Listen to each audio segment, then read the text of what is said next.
सभी भक्तों से निवेदन है कि चरितावली शुरू होने के पहले आप इस वीडियो को लाइक करके चैनल को सब्सक्राइब कर लीजिए और कमेंट में भक्त महाराज की जय, श्री सीताराम जी महाराज की जय लिखिए।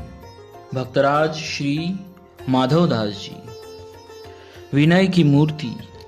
भगवान वेद व्यास जी ने ही मानो श्री माधवदास जी के रूप में प्रकट होकर कल्याण का जगत का कल्याण किया। श्री वेद व्यास जी ने पहले द्वापर में वेद का विभाजन किया। श्री वेद व्यास जी ने पहले द्वापर में वेद का विभाजन किया तथा 18 पुराणों का गान किया। फिर महाभारत की रचना की।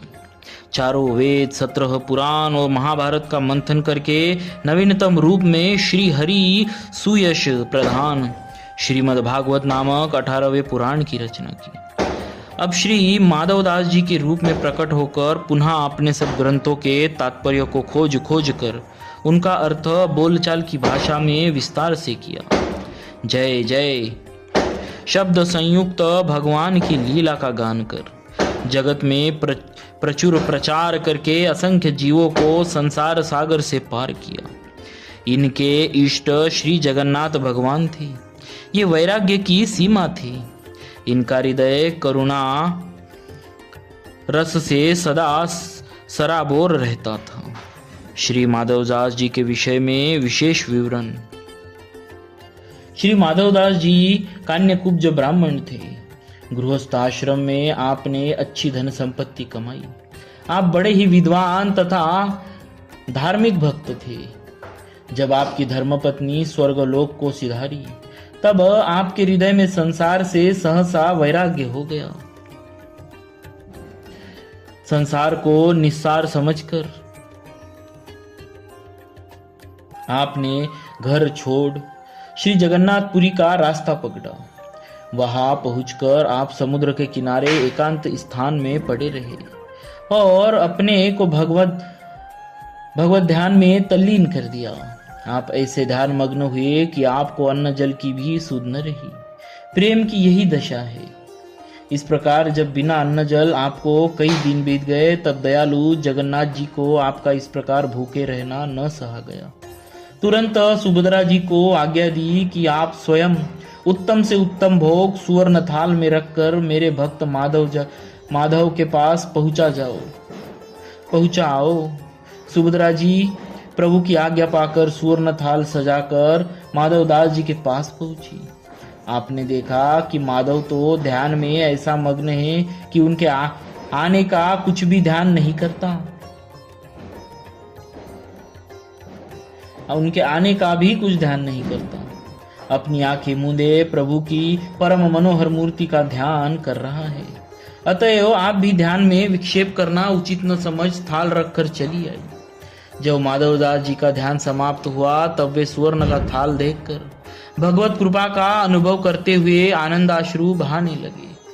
भोग लगाया, प्रसाद पा थाल को एक ओर रख दिया और फिर ध्यान में मग्न हो गए।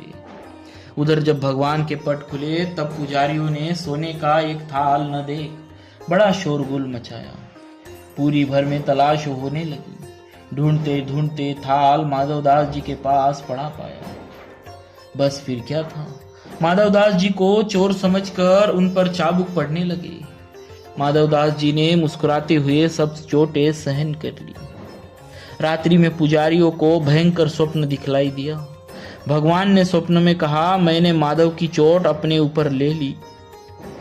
अब तुम्हारा सत्यानाश कर दूंगा, नहीं तो चरणों पर पड़कर अपने अपराध क्षमा करवा लो। बेचारे पंडा दौड़ते हुए माधवदास जी के पास पहुंचे और उनके चरणों पर जा गिरे। माधवदास जी ने तुरंत क्षमा प्रदान कर उन्हें निर्भय कर दिया। भक्तों की दयालुता स्वाभाविक है।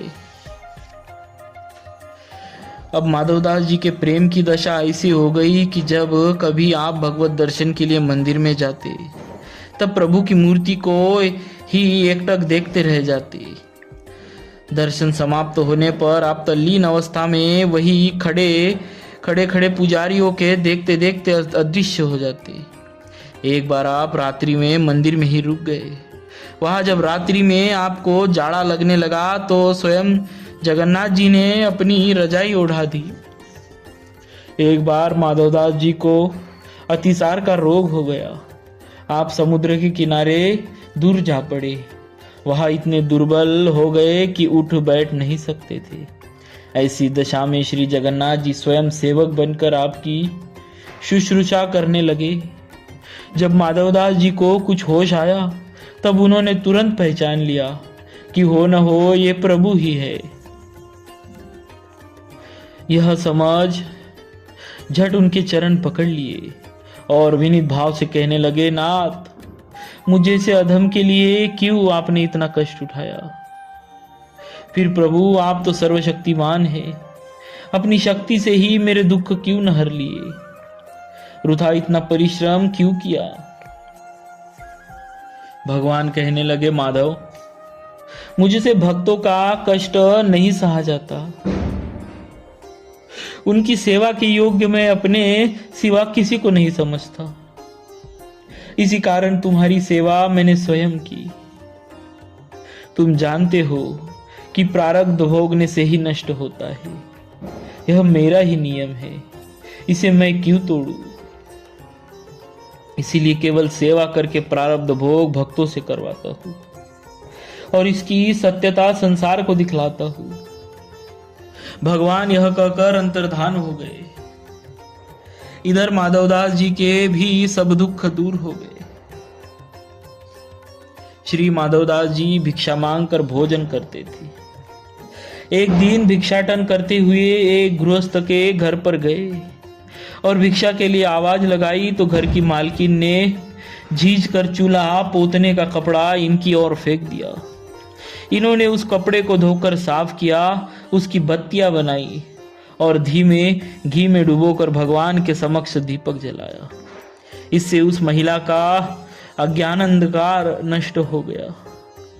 एक बार एक बड़े शास्त्री पंडित शास्त्रार्थ द्वारा दिग्विजय करते हुए माधवदास जी के पांडित्य की चर्चा सुनकर शास्त्रार्थ करने जगन्नाथपुरी आए और माधवदास जी के शास्त्रार्थ करने का हठ करने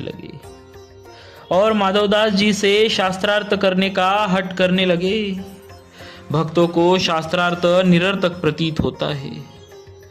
माधवदास जी ने बहुत मना किया, पर पंडित भला कैसे मानते। अंत में माधवदास जी ने एक पत्र पर यह लिखकर हस्ताक्षर कर दिया, माधव हारा पंडित जी जीते। पंडित जी इस विजय पर फूले न समाये, तुरंत काशी को चल दिए। वहां पंडितों की सभा करके वे अपनी विजय का वर्णन करने लगे और वह प्रमाण पत्र लोगों को दिखाने लगे। पंडितों ने देखा तो उस पर यह लिखा पाया, पंडित जी हारे, माधव जीता। अब तो पंडित जी क्रोध के मारे आग बबूला हो गए। उल्टे पैर जगन्नाथपुरी पहुंचे। वहां माधवदास जी को जी खोल कर गालियां सुनाई और कहा कि शास्त्रार्थ में जो हारे वही काला मुंह करके गधे पर चढ़ नगर भर में घूमे। माधवदास जी ने बहुत समझाया, पर वे क्यों मानने लगे। अवकाश पाकर भगवान माधवदास जी का रूप बना पंडित जी से शास्त्रार्थ करने पहुंचे और भरी सभा में उन्हें खूब छकाया। अंत में उनकी शर्त के अनुसार उनका मुंह काला करके गधे पर चढ़ा। 100-200 बालकों को ले धूल उड़ाते नगर में सैर की। माधवदास जी ने जब यह हाल सुना तब भागे और भगवान के चरण पकड़कर उनसे पंडित जी के अपराधों की क्षमा चाहिए।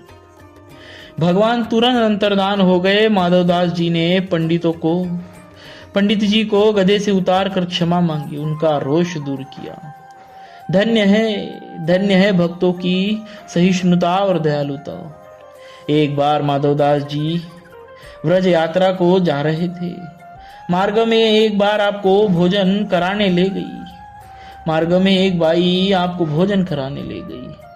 भाई ने बड़े प्रेम से आपको भोजन करवाया। इधर आपके साथ श्याम सुंदर जी बगल में बैठ भोजन करने लगे।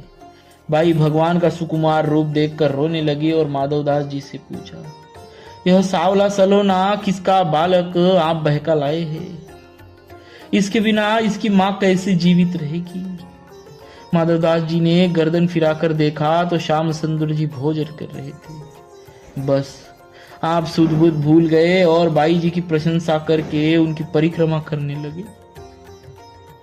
उनके भक्ति भाव और सौभाग्य की सराहना करके वहां से विदा हुए।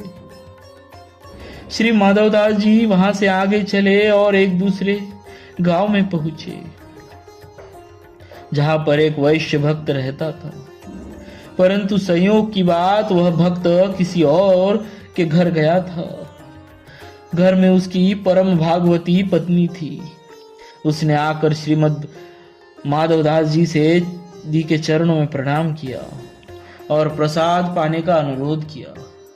उस दिन उसके यहाँ एक महंत जी आए हुए थे। उनका आसन मकान की ऊपरी मंजिल पर था। भक्त पत्नी ने ऊपर महंत जी से जाकर कहा कि एक संत और आ गए हैं। महंत जी ने कहा कि या तो किसी की गुंजाइश नहीं है। महंत जी ने कहा कि यहाँ तो किसी की गुंजाइश नहीं है। अब तो वह घबराई हुई नीचे आई और श्री माधवदास जी से बोली कि मैं सीधा सामान दिए देती हूँ, आप कृपा करके रसोई बना लीजिए। इन्होंने कहा कि यदि तुम्हें कुछ खिलाने की ही आग्रह है तो जो भी बना बनाया सामान हो वही लाओ। तब उस भक्ता ने इन्हें खूब अच्छी तरह से औटाया हुआ दूध पिलाया। इस प्रकार उसकी अभिलाषा पूर्ण हुई। चलते समय इन्होंने कहा कि भक्त जी आए तो कह देना कि जगन्नाथी माधवदास जी आए थे। भक्त पत्नी को अपना परिचय देकर माधवदास जी वहां से उठकर चल दी। इनके जाने के थोड़े ही देर बाद वह महाजन भक्त घर पर आए। तब उनकी पत्नी ने श्री माधवदास जी का नाम सुनाया। यह सुंदर एवं शुभ समाचार सुनते ही महाजन भक्त दौड़ पड़े। उनके साथ ही महंत जी भी दौड़े। दोनों ही जाकर श्री माधवदास जी के चरणों में लिपट गए। श्री माधवदास जी भी उनसे बड़े सुखपूर्वक मिले।